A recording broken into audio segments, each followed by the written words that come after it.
A Lord. My Lord. May I never forget you.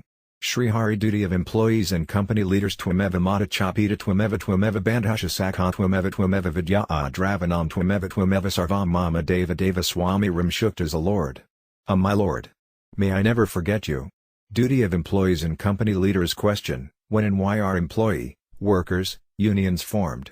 Answer, when the leaders of the company in which the employees work, begin to behave in a selfish manner, when their relationship with the workers is filled with pride and the administration is improper, when they look down upon them, and begin to behave falsely and improperly, then workers begin to develop aversion and the sentiments of vengeance is awakened in them. Alongside in their minds emerges the fallacy of failure of their own selfish accomplishments. Out of greed, they begin to dream about their own benefits. Thereafter they accept the policy of power of union, for future generations, and with the sentiments of vengeance they form unions to exert their rights and control the management and leaders. However, one must remember that when the formation of the institution or association is based on sentiments of hatred or vengeance, the end result will never ever be peaceful and there will never be any real gains, because it is a Lord. My Lord. May I never forget you. A rule that he whose foundation is based on anger and endowed with greed, its end result can never ever be beneficial for anyone. Question, what should be the duty of the workers? Answer, their duty is that each and every union worker should pay close attention to whatever rules that have been established for them, and efficiently fulfill their duty. Sway Karmani Abharata, Gita 1845, motivated by the pride of power in the union behind him, endowed with hatred, he aspires to cause disadvantage and losses to the organization. This is altogether deplorable. It must be one's firm conviction to never have such a demeanor. The reason is that their progress is entirely dependent on the progress of the company.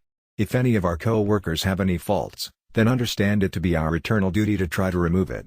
To try to hide faults or mistakes out of fear of causing harm will lead to the person taking a fall morally and ethically, and injustice will spread in the Lord. My Lord. May I never forget you. Group and the end result will be more harm only. Therefore he who is at fault should never be encouraged.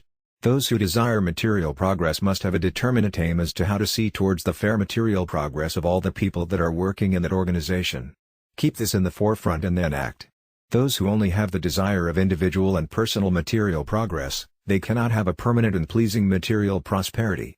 This is a rule. One must very carefully, with great caution, properly utilize their time. In any company, we devote our time in return for money, paycheck, therefore to work less, and want more money, such a sentiment is very harmful.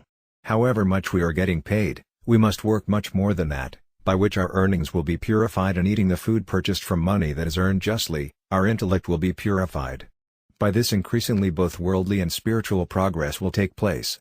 Because everywhere, the victory will only be of Dharma, righteousness. A Lord. My Lord. May I never forget you. The amount of time that we are responsible to work for our companies, during that time period, one must be extremely cautious that no time is wasted in harming relationships, worldly and bodily matters, and wasting time in doing work that is not necessary and being lazy. An employee's duty is to pay great attention to the means of progress of the organization. Have the best of behavior with the customers, users, produce goods, deliverables, with utmost purity, and if any of the goods of the company are getting used anywhere at all, then keep them carefully like you would care for your own things. Alongside, aspire to respectfully obey the commands of the administrators of the organization. Question, what should be the duty of the leaders of a company or organization? Answer, everyone desires material and other worldly progress in this world. Only those can be considered wise, whose main aim is spiritual progress alone. Those who desire spiritual progress must keep their eyes clear at all times on their aim. They, a Lord. My Lord. May I never forget you. Must not feel pain from absence of food, clothing and worldly things. They must think at all time about how can I and those who are working with me attain real progress. This will only be possible when one's sentiments are that may their genuine welfare take place, and it is my first and foremost duty to make them happy. Aim of spiritual progress must at all times remain awakened. One must try to develop a nature of being free of fault-finding, with a sentiment of seeing to the welfare of co-workers, customers, spiritual associates, guests and those that are living in your household, and dealing with them respectfully, humbly and with love. Am I due to pride of my position and power ever thinking about that which is detrimental to my employees? Am I possibly dishonoring and condemning them? Am I neglecting their just demands? Am I not becoming the cause of their suffering? In this manner the leaders must constantly think. By thinking, doing that which is disadvantageous and causes suffering to the workers, the aim will never be accomplished, never ever, O Lord. My Lord. May I never forget you. Rather the end result will be not beneficial and it will be sorrow only. Therefore, at all times one must be engaged in seeing to the welfare of all, whereby our aim can be easily accomplished. Te pranuvanti mameva sarvabhuti hit rata.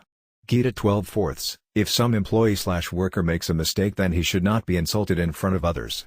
In privacy with sweet words and lovingly with sentiments of seeing to their welfare, their mistakes should be pointed out, and alerting them so that such mistakes are not repeated in the future. Question: Men want only their own victory.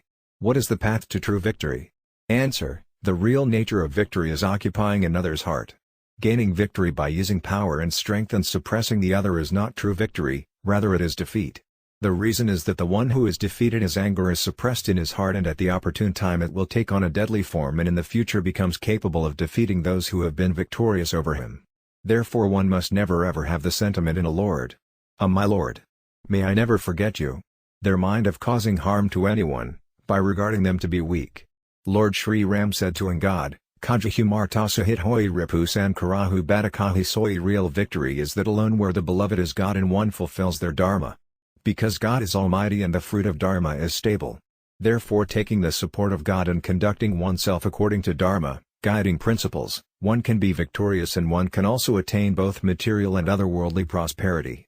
Yatra Yogeshwara Krishno Yatra Pardo Donurdar Tatra Shurvihayo Buddha Oruva Nidar Matermama, Gita 1878. Wherever there is Krishna, the Lord of Yoga, and wherever there is Arjuna, the wielder of the bow, there rest prosperity, victory, glory and righteousness. Such is my conviction. Gita 1878. O Lord.